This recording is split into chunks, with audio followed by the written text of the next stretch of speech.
Some people think money has a face, and worse, that poverty has a smell, and it was with that kind of mindset, one stinkier than a wet rag forgotten in a corner, that the receptionist of the Bravissimo Hotel decided to treat the backpack-wearing guy who walked through the revolving door on a muggy Thursday afternoon. But she didn't know that the sweaty man, unshaven and wearing a faded t-shirt, was in fact the new owner of the hotel, and he heard every word. "Sir, please stay on the rug. The floor is clean and you're, well, dirty." He stopped, looked down at his grimy sneakers. Indeed, the soles didn't even have tread anymore. But he didn't respond, just gave a faint, tired smile and slowly walked up to the counter. "Good afternoon. Do you have a simple room available?" The receptionist, a young woman with a tight ponytail and arched eyebrows, scanned him with her eyes like she was measuring a problem, not a guest. "A simple room, sir. We don't usually rent to backpackers." "You don't usually? It's internal policy. Our clientele is more sophisticated, you know." He chuckled, one of those short laughs, almost a spasm of disdain disguised as politeness. "I see. And who decides that? Your policy or your prejudice?" She cleared her throat, avoided the question, pretended to check something on the monitor just to escape. "Look, you can try the hostel on the corner. It might be more, appropriate." Appropriate. That word hit hard in the man's chest, because he had heard that his whole life, that he wasn't appropriate. Not for private school, not for his rich ex's family, not for elite dinners.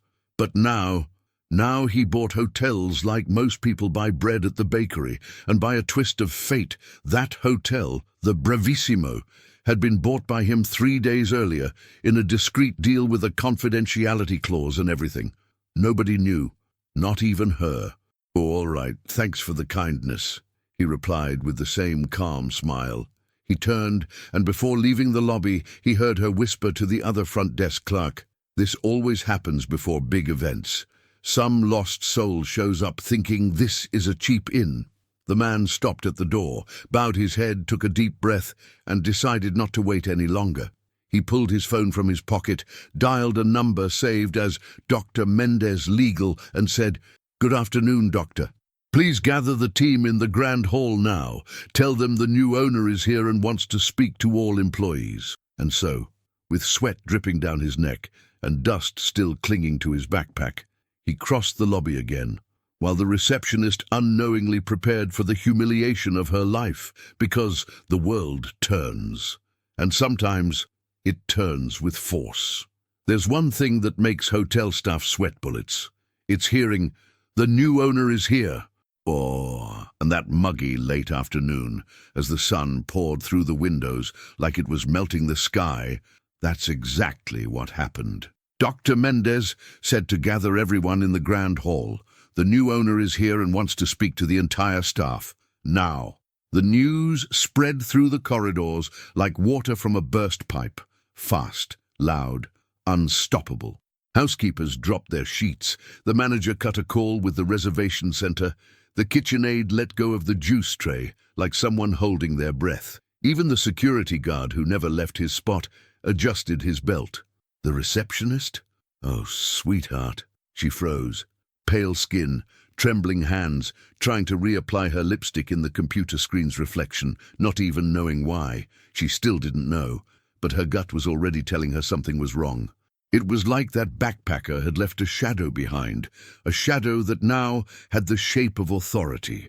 In the Grand Hall, the staff lined up standing. No one dared to sit. The manager, a guy with a tight suit and a rehearsed smile, stood facing the door, waiting for the man to arrive.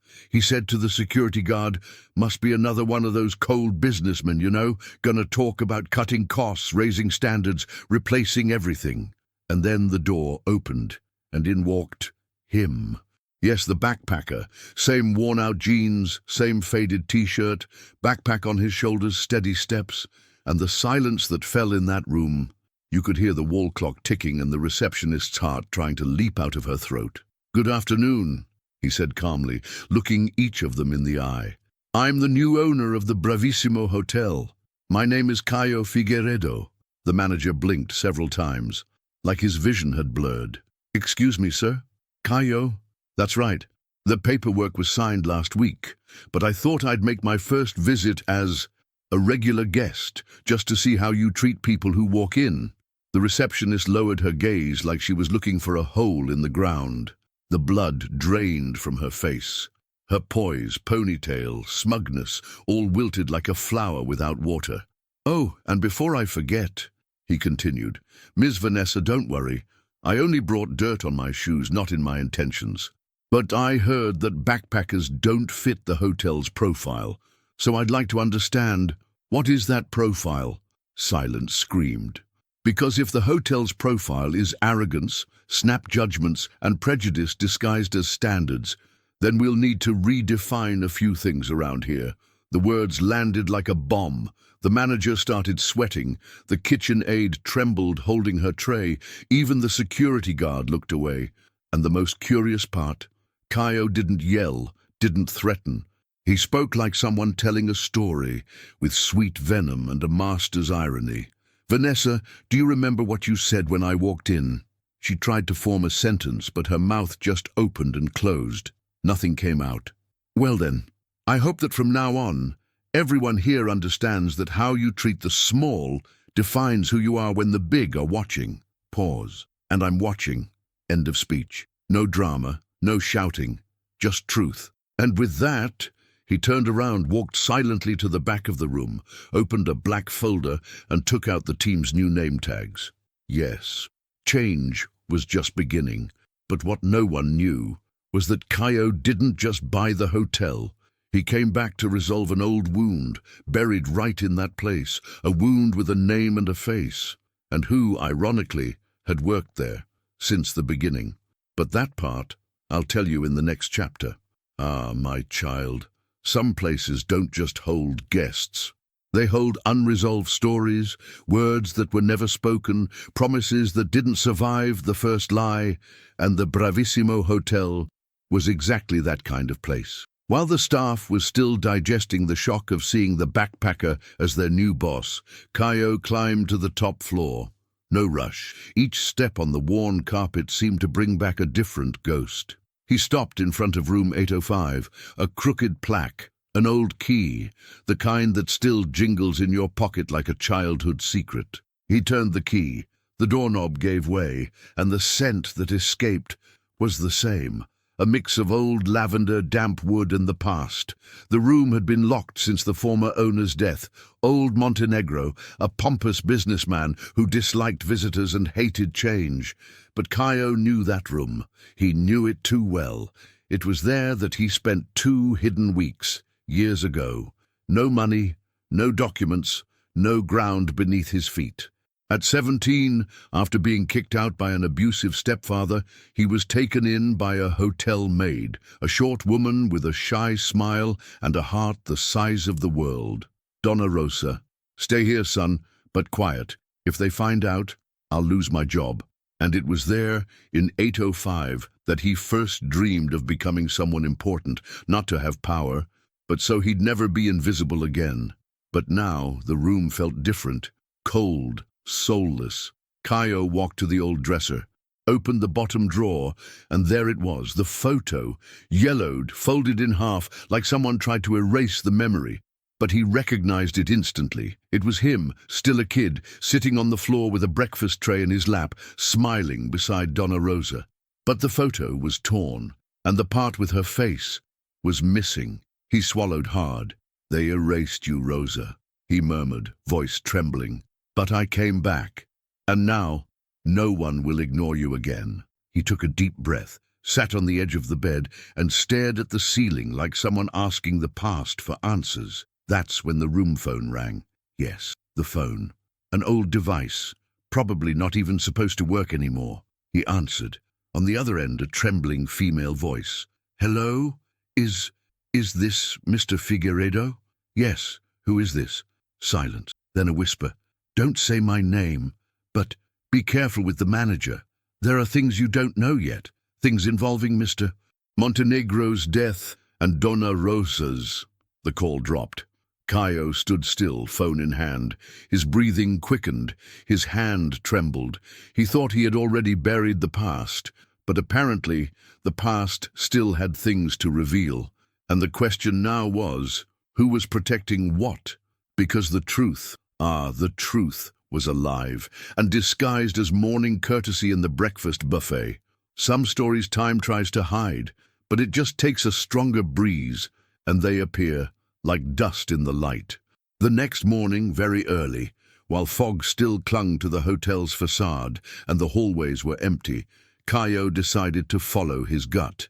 The same instinct that had saved him from the streets, the one telling him that the past still breathed in Bravissimo's halls, and that Donna Rosa's death wasn't as natural as everyone claimed.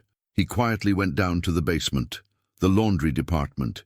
Down there, where sheets pile high and uniforms are folded with the hurry of someone who doesn't have time to remember anyone.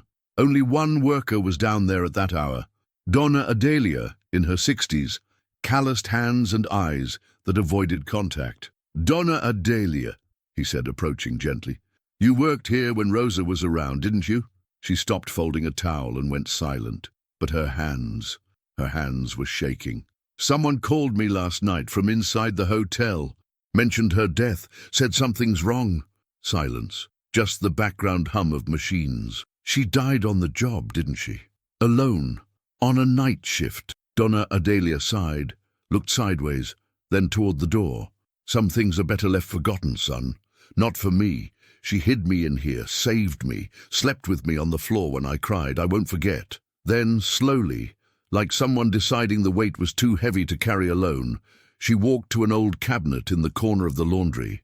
She pulled a key from her apron pocket and unlocked a rusty metal drawer. Inside, she took out a red notebook, covered in plastic, worn at the corners. A diary. "She wrote everything here, but told me to keep it safe if anything happened. I never had the courage to read it." Caio took it with both hands, like cradling a newborn. It smelled like clothes stored with bar soap, and its weight was the weight of truth. He sat right there on a wooden stool, open to the first page. "If someone is reading this, it's because my silence is over." The handwriting was Rosa's, small but firm. "I'm scared.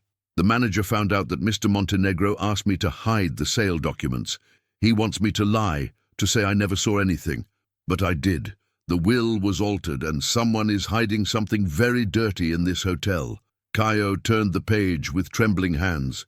There were dated notes, names of employees, saved notes, even a sketch of the hotel floor plan with a mark on a specific spot. The locked room on the second basement. The one everyone claimed was just for old cleaning supplies. But there, in Rosa's handwriting, it read, "They keep things there that can't be found." And that's when it hit him. Caio remembered the night he had to leave in a rush. He remembered the noise he heard in the hallway, a muffled argument between Rosa and someone, and how the next morning she was found dead, with an autopsy signed by a doctor well known to the hotel. His face turned red, his throat closed. Donna Adelia, why didn't anyone say anything? Because Montenegro paid well, and after he died, the manager took over everything, including our fear. Caio stood up, took the diary, put it in his backpack, and left the laundry with a fire in his eyes. Now he knew Rosa's death was directly tied to the illegal sale of the hotel, and he was the rightful heir, without even knowing it. But to prove it, he would have to open that hidden room and face someone who knew how to bury bodies with documents and smiles. Because at the Bravissimo, the walls have eyes, and the files hold more than dust. Some doors don't creak when opened, they groan, as if they know they're revealing a secret.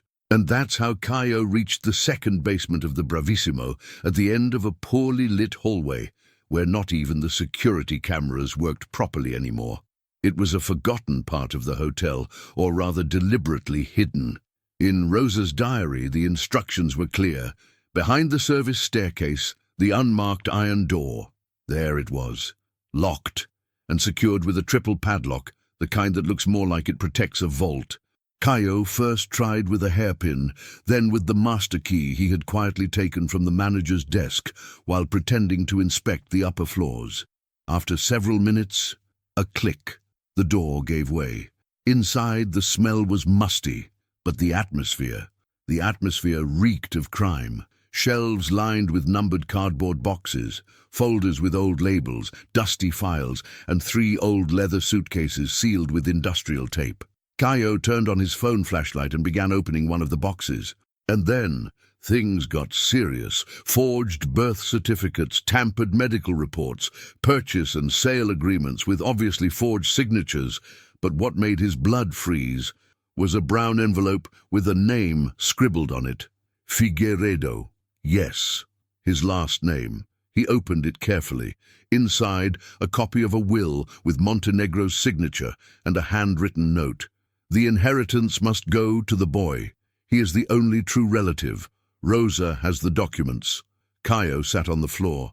His hands trembled. His face flushed, his chest thundering. Old man Montenegro was his father, and he never knew. And Rosa knew. That's why she kept the documents. That's why she was silenced. But then, a noise behind him. Footsteps, slow, steady. Caio jumped to his feet, turned around, and saw the silhouette of a tall man wearing a dark suit with a hard expression. It was the manager. I figured you'd come down here sooner or later. You knew everything. I did what I had to do to keep this hotel running. Montenegro didn't want the Figueiredo name tied to scandals. When he died, we tried to preserve the legacy. Preserve? You killed Rosa? The manager smiled, coldly, slowly. No one killed anyone, Mr. Caio. Heart attack. That's what the report said. Are you going to challenge that now? Tarnish the memory of a simple maid over a theory? Caio clenched his fists, stepped forward. You thought erasing my name from the will would make the hotel yours. But now I have everything.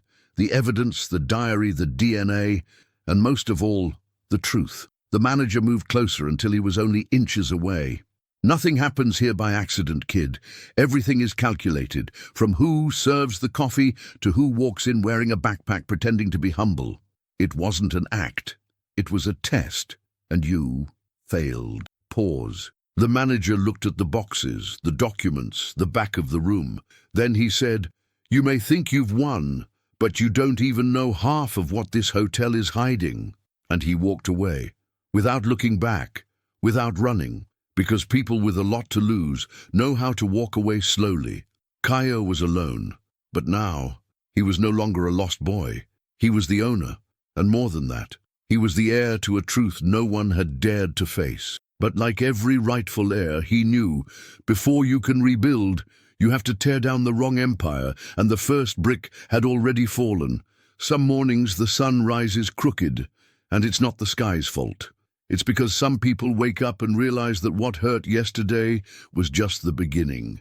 In the breakfast lounge, something felt off. The kitchen staff whispered, the waiters avoided eye contact, and the receptionist, Vanessa, well, she looked like she'd slept in a freezer.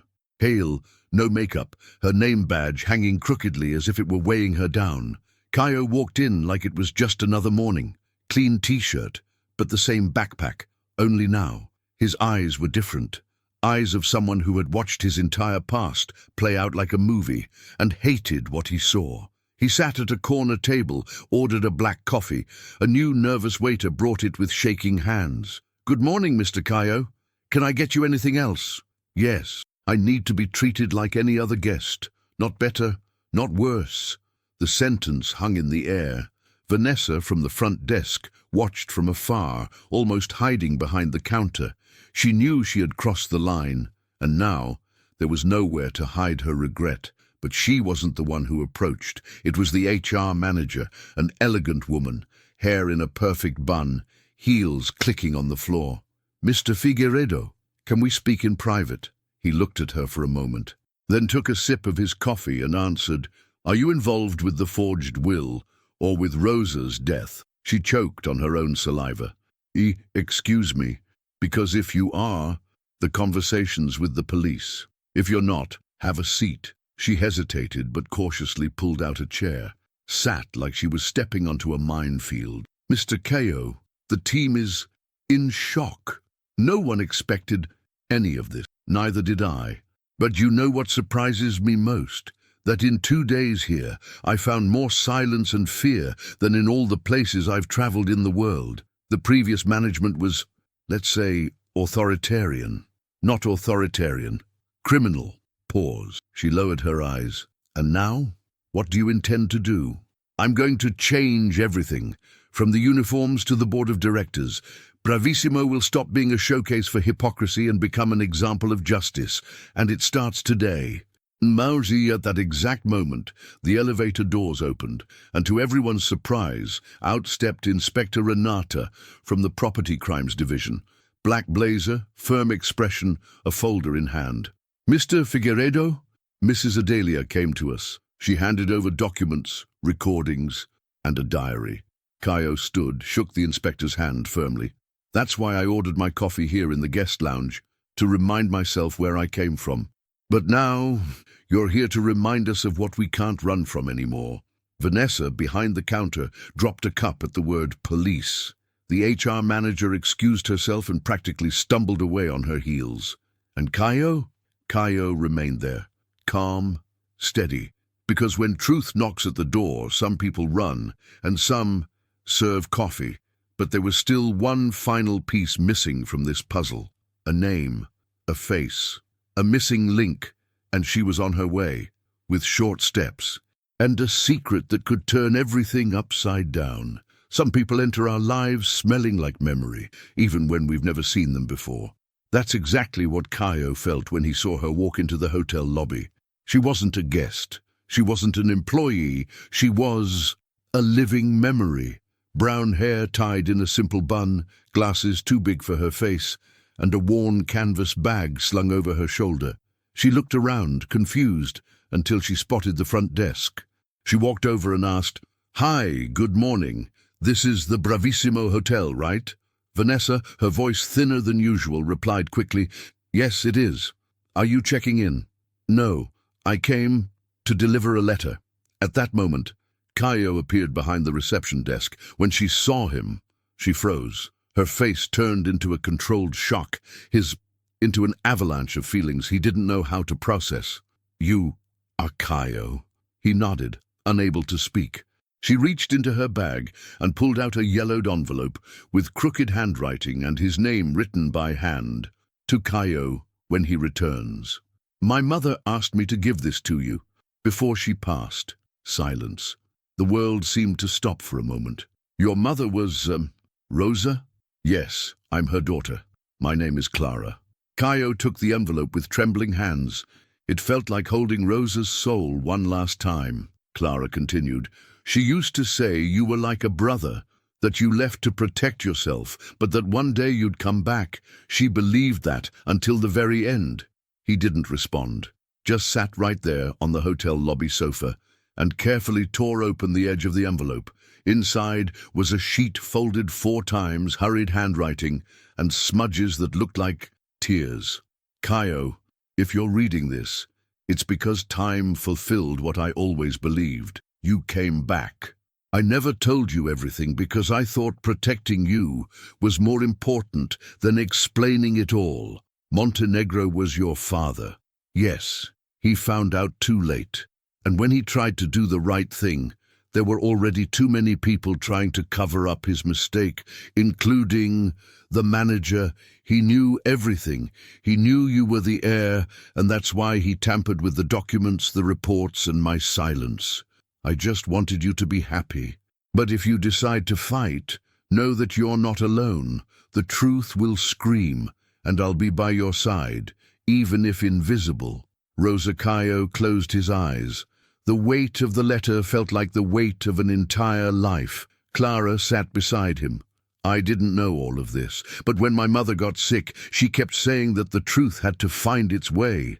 He looked at her, and for the first time in a long while, he felt like he wasn't fighting alone, because now there was a blood connection, a living witness, a daughter, and in the middle of that cold, impersonal lobby, 2 orphans found each other, not by chance, but for justice, From the back of the room, Inspector Renata watched everything in silence.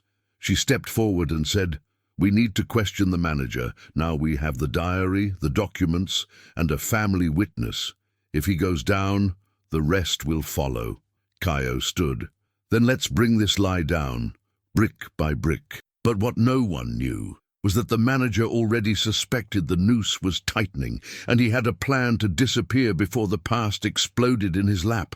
And that plan started tonight. Some people, when they feel the walls closing in, don't run.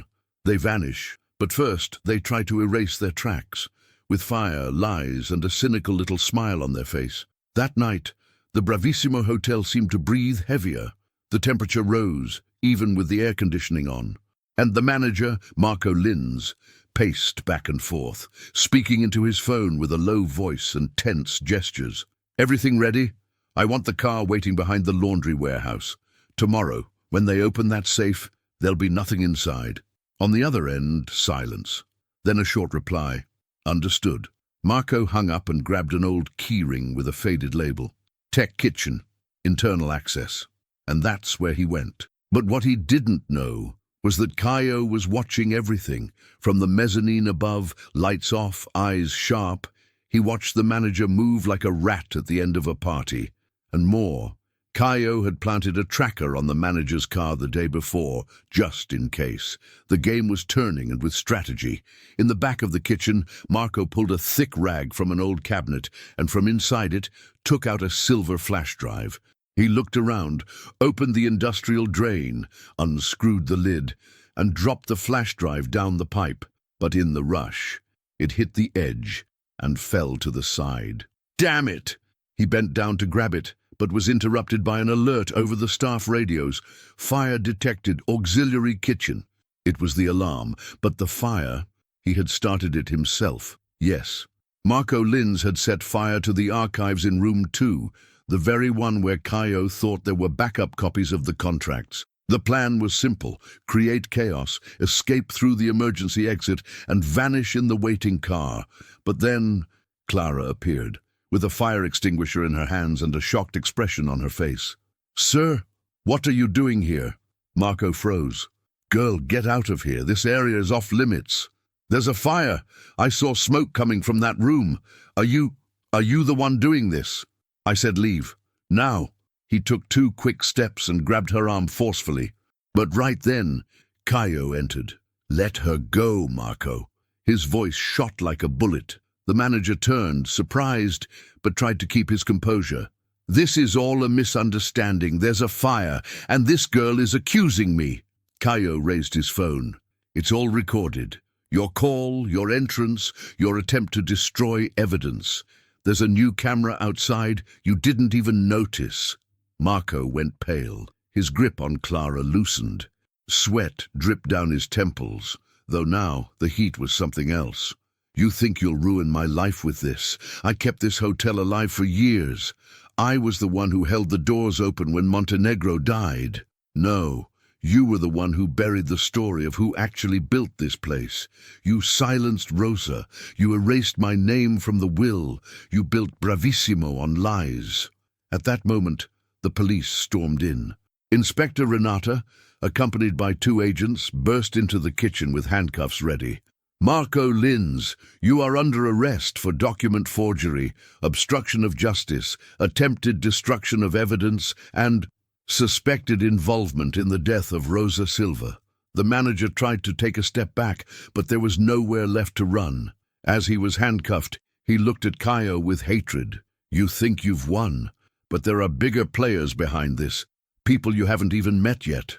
Caio didn't respond, just looked down at the floor, where the flash drive still shimmered faintly, and said, "Then it's time to meet them." Marco was escorted out amid whispers and shocked faces. The fire in the archive room was contained, and Caio picked up the flash drive as if it were the final piece of the puzzle. But what was inside would change everything, and reveal a name no one was expecting. Some things we think are buried, but all it takes is one click, and they come back alive, pulsing, shouting truths that hurt more than any lie. That same night, back in room 805, Caio sat on the edge of the bed holding the flash drive. Outside, a soft rain began to fall, washing the hotel windows as if the sky had also decided to clean years of filth. He took a deep breath, plugged the flash drive into the old laptop he always carried in his backpack, and waited. The screen blinked. A folder appeared. Confidential Bravissimo Montenegro.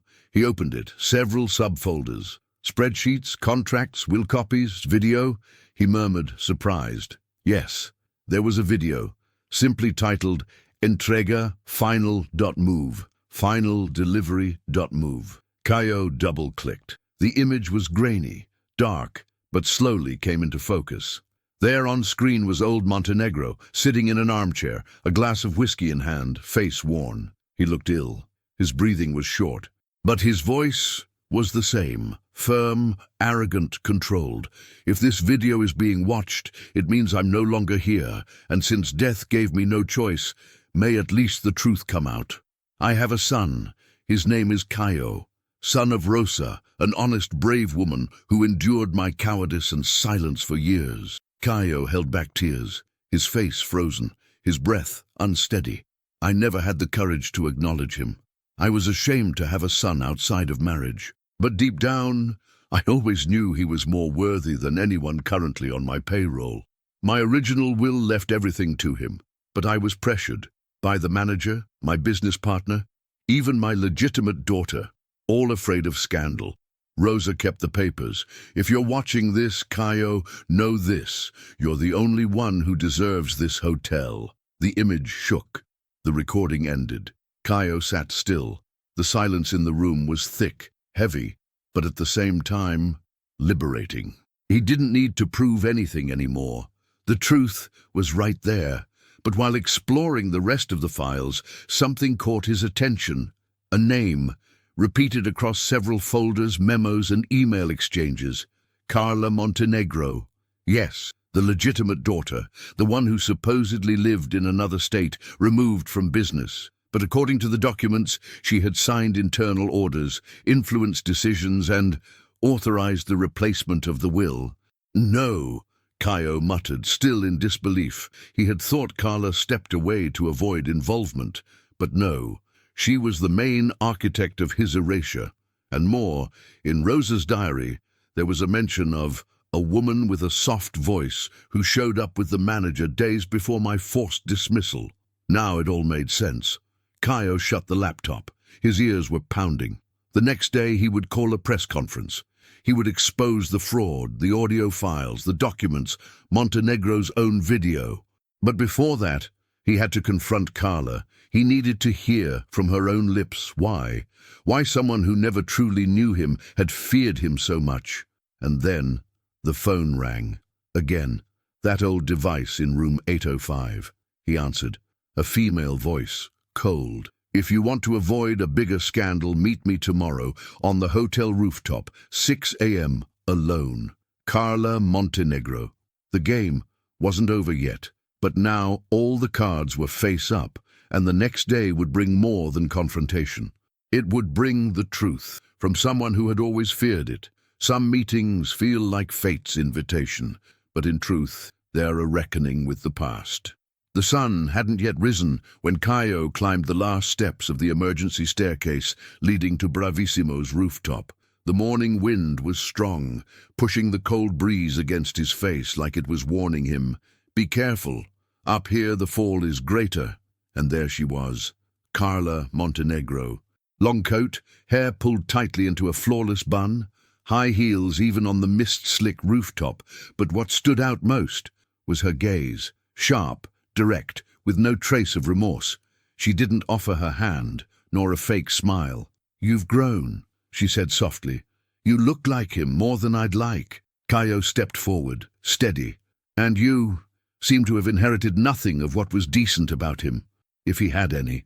Carla sighed. No irony, no charm. "What do you want, Caio? Money? An apology? A portrait of yourself hanging in the lobby?" He bit his lip, controlled himself. "I want the truth, and I want you to say it, out loud, that you helped erase our father's will, that you pressured the manager, that you silenced Rosa." Carla chuckled, but it wasn't light. It was bitter. Rosa was a threat. That's simple. And you? A stray bastard who came back trying to play hero. I protected the family name, and I'd do it again. Pause. Caio stepped closer. Now they were face to face. Protected from who? Me, the son he acknowledged on video, the name he wanted to leave as his legacy. You're the product of his misstep, Caio, the symbol of the mistake he didn't have the guts to erase. So I erased it for him. The sentence landed like a slap, but Caio didn't react with anger. He reacted with certainty. Then you'll fall. With everything. I've already sent the video to the press. Rosa's diary is with the police. And the company's shares. They're in my name. Notarized. Carla went pale. You wouldn't dare? I already did. Silence. She looked around, the city skyline slowly appearing through the fog, a world down below that no longer belonged to her. You don't know what you're doing. These people in here worship you now, but their love won't last. When they feel the weight of your name, they'll turn on you. Caio answered calmly, without breaking eye contact. Maybe, but at least now, I walk with my head held high, and I don't have to hide the blood running through me. Carla finally looked down for a second, maybe for the first time in the whole conversation. You should leave. Forget this place. Live your life now. This place is my life, because it was here that everything was taken from me, and it's from here that I'll return everything they took from Rosa. She smiled for the last time. Then good luck, little brother. You'll need it. She turned and walked down the stairs. No rush, no remorse. Caio remained there, standing, the wind tousling his hair, his chest, at war. Because the truth hurts.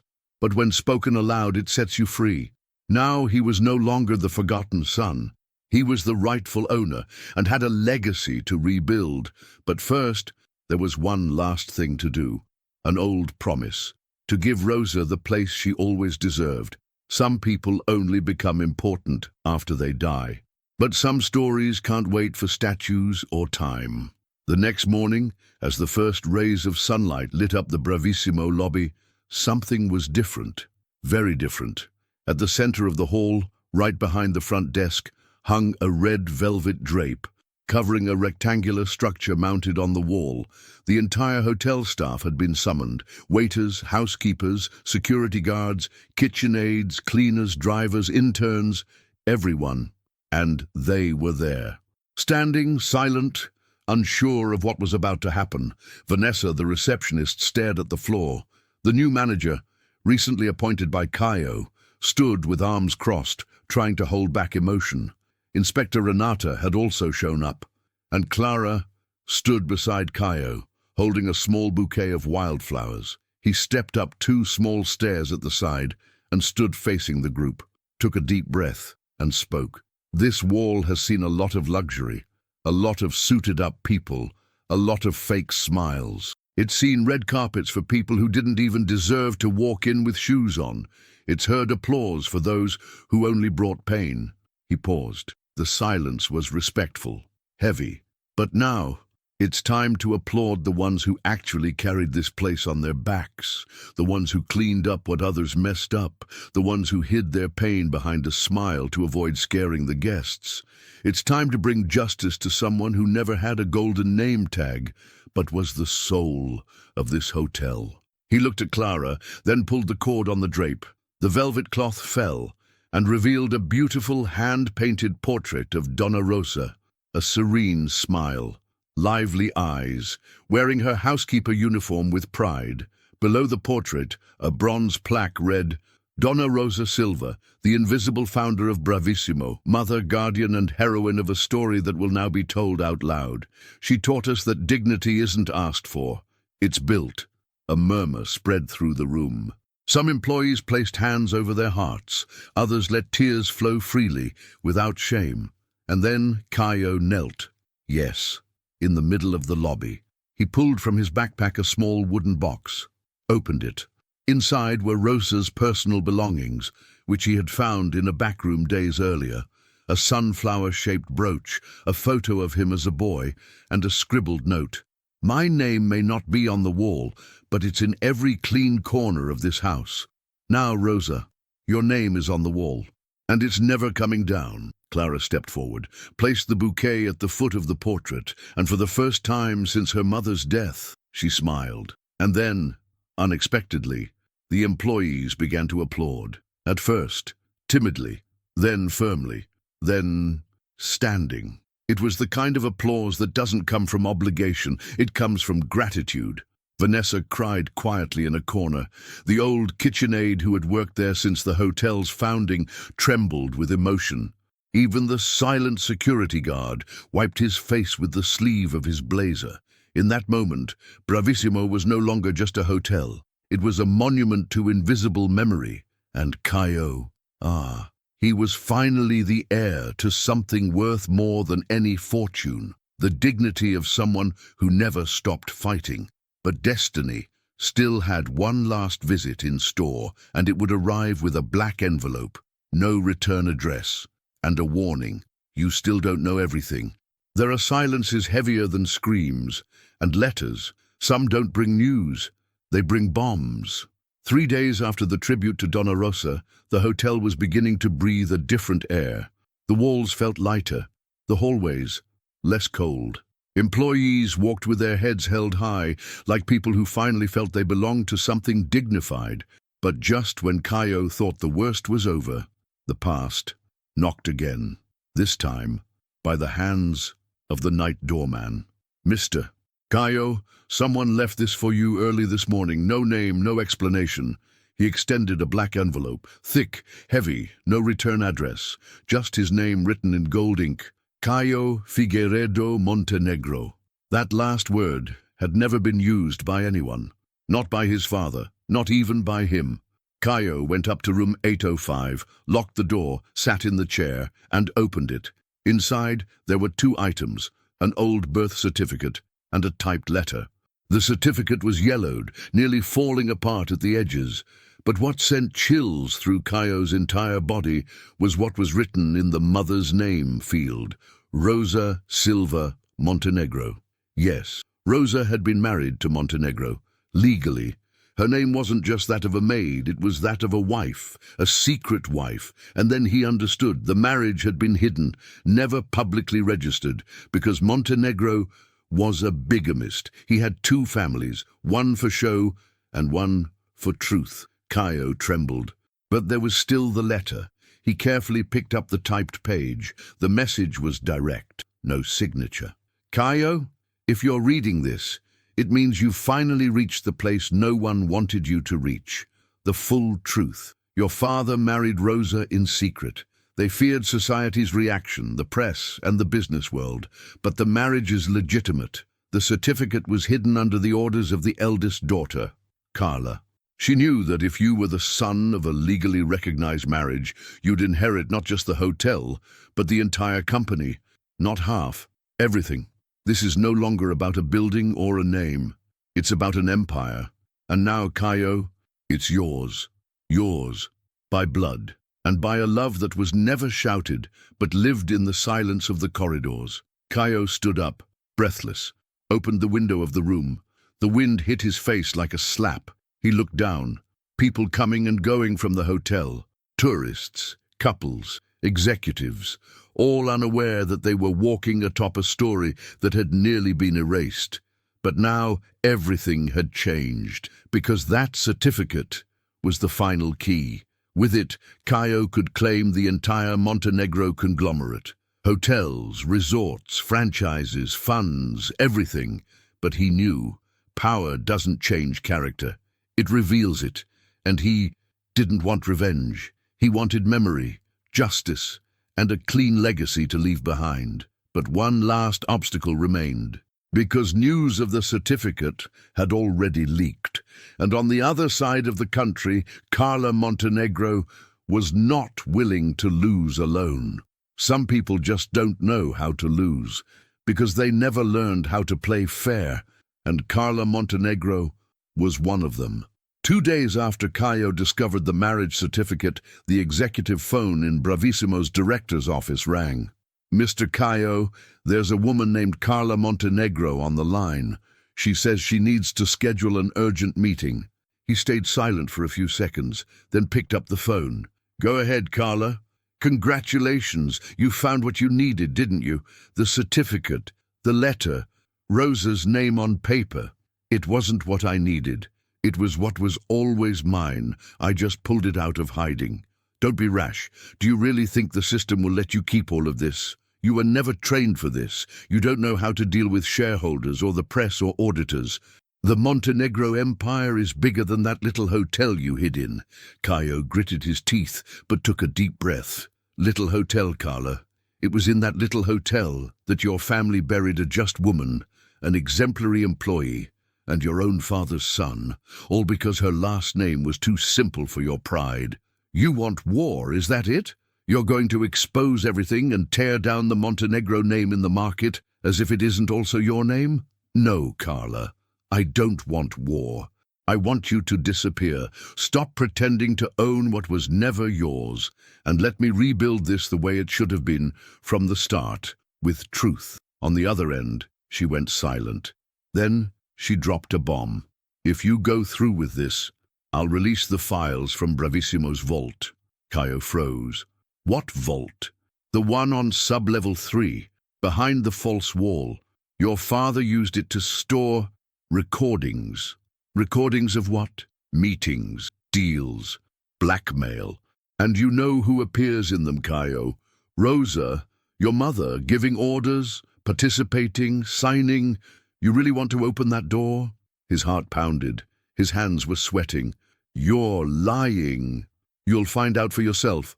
Or give me 60% of the group's shares and keep your little memorial hotel. She hung up.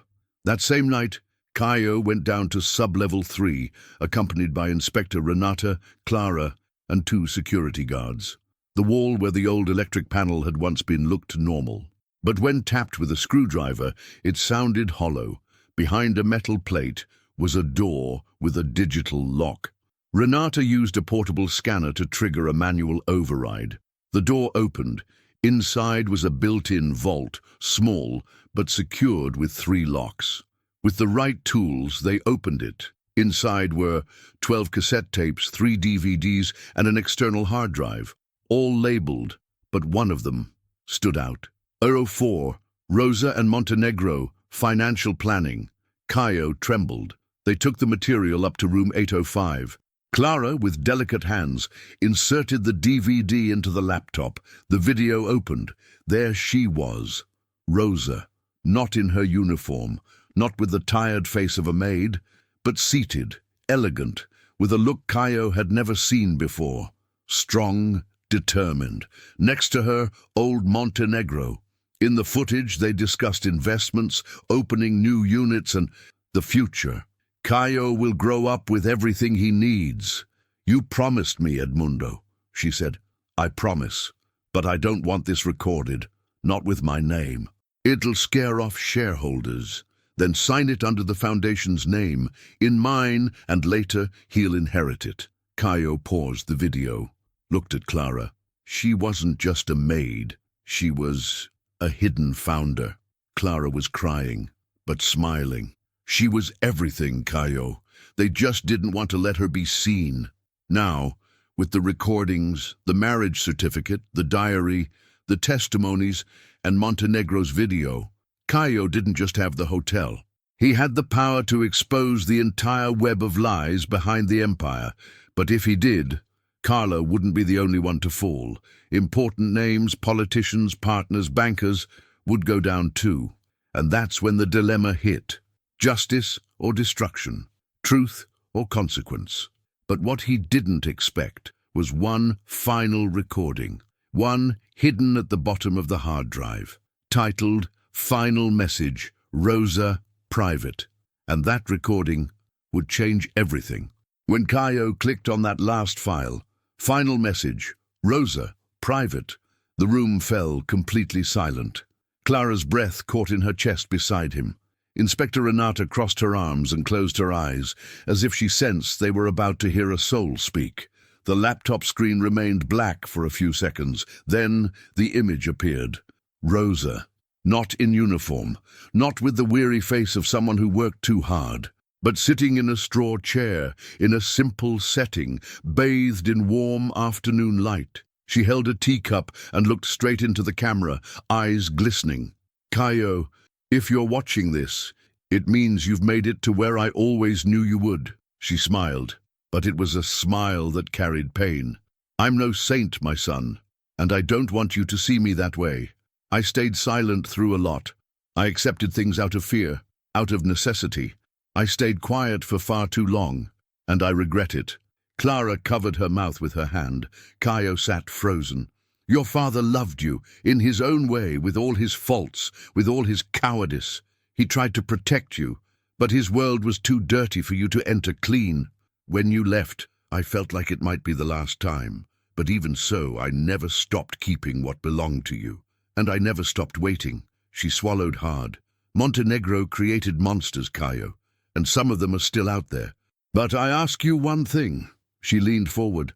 "Don't become one of them. Don't fight hate with hate. Fight with memory, with structure, with real justice. The hotel is yours, the name if you want it too, but what matters most is what you choose to do with all of it now." She stared directly into the camera and whispered, "You weren't born to destroy. You were born to rebuild." The recording ended. Caio closed the laptop gently. Clara leaned her head on his shoulder in silence. Inspector Renata discreetly wiped away a tear. Even she couldn't hold it in, and it was right there, in that old room, surrounded by worn furniture and history-soaked walls, that Caio made his decision. The next morning, in front of the press, he made a public statement. "My name is Caio Figueiredo Montenegro, son of Rosa, rightful heir to this hotel, and to a legacy they tried to erase. Yes, I could go to court and take everything, expose names, sink families, burn down inheritances built on lies. But I won't." He paused. The reporters exchanged glances. "I will keep this hotel as a symbol, not of power, but of truth. And I will turn the Bravissimo into the first hotel school foundation in the country, focused on training young people in vulnerable situations. People who, like me, once slept on the floor of an empty room and were treated like lost luggage." Applause. Emotion. "And the name Rosa Silva will be the new name of the foundation that manages it all." At that moment, Clara stepped onto the stage and embraced Caio in front of everyone. Two siblings, two heirs, of a love that never needed a last name. But in the back of the crowd, one figure watched in silence, Carla Montenegro, wearing dark glasses, hiding behind an expensive scarf. She hadn't been arrested, but she had lost everything. Because the shame that weighs on the conscience is heavier than any handcuffs. Now, Bravissimo had been reborn, with a new sign, new names on the plaques, and a new truth within its walls.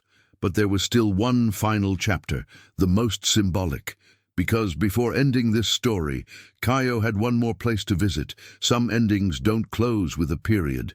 They close with silence, the kind that doesn't hurt anymore. It comforts. A few months passed. Bravissimo now had a new sign at the entrance. Rosa Silva Foundation, Hotel, School and Memorial. The hallways had color again. The rooms were named after long-forgotten staff members, and the guests, they started asking who the woman in the portrait was, and there was always someone ready to tell the story. But Caio needed a more personal ending. On a sunny Sunday, he hit the road, alone. Simple shirt, backpack on his shoulders, and wearing those old sneakers he had never thrown away. He walked the trail that led to Rosa's old house in the countryside. The house had been abandoned for years, but still stood. The wooden gate, the garden with crooked daisies, the porch with two wicker chairs, one broken, the other sturdy. Inside, the smell of dust and memory. In the cupboard, there was still a kitchen towel embroidered with the phrase, "Those who care in silence love twice as much." He smiled, sat on the porch, took from his backpack an envelope with the original birth certificate, the restored portrait of Rosa, and her diary. "Then," he wrote, with a simple pen on the back of a notebook page, "Hi, Rosa. Today the world knows who you were, and more than that, it knows who I am.